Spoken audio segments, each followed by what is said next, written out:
இப்போ வந்து நம்ம அதுக்கப்புறம் இப்போ வந்து நம்ம வந்து என்ன பார்க்க போகிறோன்னா வந்து இப்போ வந்து நம்ம என்ன பார்க்க போகிறோன்னா viral meningitis, sub acute Kronig meningitis, அதுக்கப்புறம் ஃபங்கல் மெனிஞ்சைட்டிஸ் பற்றி பார்க்க போகிறோம். வைரல் மெனிஞ்சைட்டிஸ் வந்து காமனாக இந்த மெனிஞ்சைட்டிஸ் வந்து அஃபெக்ட் ஆகிற இடம் வந்து மெனிஞ்சியல் லேயர் சப்அரக்னாய்டு ஸ்பேஸில் தான். தென் அதுக்கப்புறம் அசைட்டிஸ்னாக்கப்புறம் ஏசெப்டிஸ்னால வரக்கூடியது, என்டரிக் ஃபீவர், அதுக்கப்புறம் வந்து என்டரோ வைரஸ்னால வரக்கூடியது மோஸ்ட் காமனாக வந்து ஹச்எஸ்வி, மம்ஸ், ஹச்ஐவி, அதுக்கப்புறம் எப்ஸ்டீன் பார் வைரஸ், ஹெப்பாட்டிட்டிஸ்னால வரக்கூடிய ஒரு வைரஸ் தான் சொல்கிறாங்க. தென் வந்து இதெல்லாம் வந்து enterovirus, poliovirus, echovirus இந்த மாதிரிலாம் இருக்குது. தென் வந்து இது வந்து என்ன காஸ் பண்ணுதுன்னா வந்து அதுக்கப்புறம் வந்து ஹெட் ஏக், ஃபீவர், நெக் ரிஜிடிட்டி, அதுக்கப்புறம் ஸ்டிஃப் நெக்காக இருக்குது, ஃபோட்டோஃபோபியா இருக்குது, ரேஷஸ் இருக்குது. ஒரு ரேப்பிட் ஆன்செட் வந்து வித்தவுட் ட்ரீட்மெண்ட் சீக்கிரமாக வந்து ரேப்பிடாக வந்து ஒரு ஆன்செட் வந்து வந்துடுது. இப்போ வந்து சிஎஸ்எஃப் அனலைசிஸில் வந்து என்ன பார்க்குறோன்னா, அதுக்கப்புறம் வந்து ஹை லிம்போசைட் வந்து இருக்குது, நார்மலுக்கு குளுக்கோஸ் வந்து நார்மலாக தான் இருக்குது, அதுக்கப்புறம் ப்ரோட்டீனும் நார்மலாக தான் இருக்குது. ஆனால் வந்து அதுக்கப்புறம் கிராம் ஸ்ட்ரெயின் வந்து அதுக்கப்புறம் நெகட்டிவ் கிராம் ஸ்ட்ரெயின் வந்து நெகட்டிவ் கிராம் ஸ்ட்ரெயினாக இருக்குது. நெக்ஸ்ட்டு வந்து என்னதுன்னா பாக்டீரியா இருக்காதுல்ல, அதனால் கிராம் ஸ்ட்ரெயின் வந்து இல்லை. நெக்ஸ்ட்டு வந்து சப் அக்யூட் க்ரானிக்கில் வந்து 2 to 4 வீக்கில் வந்து இதை நம்ம நல்லா பார்க்க முடியும், 4th வீக்கில். தென் வந்து ஸ்லோ ப்ரோக்ரெசிவாக இருக்குது.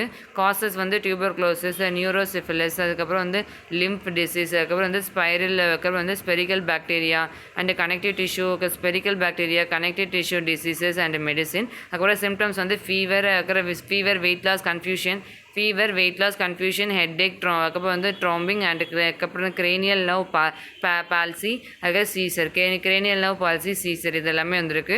ஸ்லோ இன்சிடியஸ் அப்புறம் வந்து ப்ரோக்ரெஷனாக வந்திருக்குது. சிஎஸ்எஃப் அனலைசிஸில் வந்து வேரியபிளாக வந்து lymphocyte is often normal, low glucose, high protein, very finding in the need of the multiple டெஸ்ட்டாக வந்து இருக்குது.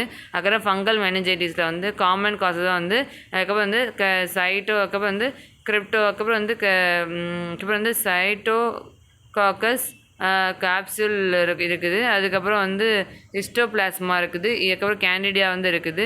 அதுக்கப்புறம் காக்கோடியாசிஸ் வந்து இருக்குதுன்னு சொல்கிறாங்க. இப்போ ஃபங்கலில் வந்து இந்த மாதிரி கிரிப்டோகாக்கல் மெனிஞ்சைட்டிஸ், அதுக்கப்புறம் வந்து ஹிஸ்டோபிளாஸ்மா மெனிஞ்சைட்டிஸ், அதுக்கப்புறம் கேண்டிடியா மெனிஞ்சைட்டிஸ், அப்புறம் வந்து காக்சிடியஸ் மெனிஞ்சைட்டிஸ்ன்னு இருக்குது. இது வந்து Kronig fever, severe headache, chronic, அதுக்கப்புறம் வந்து டெட்லைன், அதுக்கப்புறம் வந்து ஸ்டிஃப் நெக் வந்து ஸ்டிஃப் வந்து இருக்குது, நாசியா, வாமிட்டிங். இது வந்து high risk of immunocompromised patient, no specific antifungal, எந்த ஒரு ஆன்டிஃபங்கலும் இல்லை. நெக்ஸ்ட்டு வந்து என்ன, சிஎஸ்எஃப் அனலைசிஸ் வந்து லிம்ஃப் நோட் இருக்குது, பாசிட்டிவ் ஃபங்கல் ஸ்டெயின் வந்து பாசிட்டிவாக தான் இருக்கும். தென் வந்து அதுக்கப்புறம் வந்து ஹை ப்ரோட்டீன் இருக்குது, லிம்போசைட் வந்து விசிபிளாக இருக்குது, அதுக்கப்புறம் வந்து லோ குளுக்கோஸ் லெவல் வந்து இருக்குது. இதுதான் வந்து மெனிஞ்சைட்டிஸ்.